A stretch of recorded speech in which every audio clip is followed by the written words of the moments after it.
উঠিল ফুলবে রসিক ভামারাইল না ফুলের মধু খাইল না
রসিক ভামারাইল না ফুলের মধু খাইল না। অমল কি বলছিস? আরে আমি বলছিলাম তুই কারো প্রেমে জালে ধরা পড়েছিস। অমল কাকা বাবু বলে দিলেন কাল সকালে অবশ্যই বাড়ি চলে যাস, বিশেষ দরকার আছে। চলে রে পার্থ চলে। আচ্ছা ঠিক আছে অমল, আমি কালকে বাড়ি যাবো, আর যাওয়ার সময় দেখে শুনে যাস। যেতে তো না ভুল করিস না রে।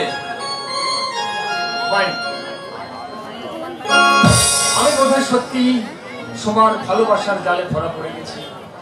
এক দুর্নিবার আকর্ষণে সোমা আমাকে টানছি।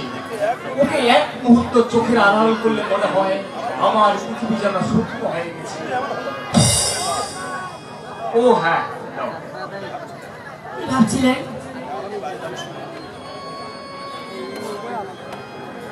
কাল আমি বাড়ি যাবো সোমা। সত্যি চলে যাবেন? হ্যাঁ সোমা, অনেকদিন হয়ে গেল। তাছাড়া বাবা লোক পাঠিয়েছিলেন। আবার কবে আসবেন? ঠিক বলতে পারছি না, তবে সামনের বছর তোমাদের ক্লাবে যদি বাৎসরিক উৎসব হয় আর পশ্চিম যদি আমাকে আসতে বলে। সে তো 1 বছর, এই একটা বছর আমি। সোমা কেন আপনি এতদিন থাকলেন? এসেই যদি চলে যেতেন তাহলে এমন ভাবে আমার মনটা কাঁপতো না। সোমা আমি যে কি করে দিনগুলো কাটাবো আমি বুঝতে পারছি না। আমি কোথায় মরে যাব, সত্যি মরে যাব। সোমা লক্ষ্মীটি কেঁদো না, সবার সুযোগ পেলেই আমি চলে আসবো। এই কদিনের মধ্যে তুমি আমাকে আপন করে নিয়েছো। তুমি বিশ্বাস করো সোমা, তুমি বিশ্বাস করো, আমিও তোমাকে মনে প্রাণে ভালোবেসেছি। হ্যাঁ, আমিও তোমাকে মনে প্রাণে ভালোবাসি। আমি কথা দিচ্ছি, বাড়িতে বাবা মায়ের সম্মতি নিয়েই তোমাকে বিয়ে করে নিয়ে যাব। তুমি আমার জীবনের প্রথম নারী। দুটি মনে লেগে গেছে জোড়া।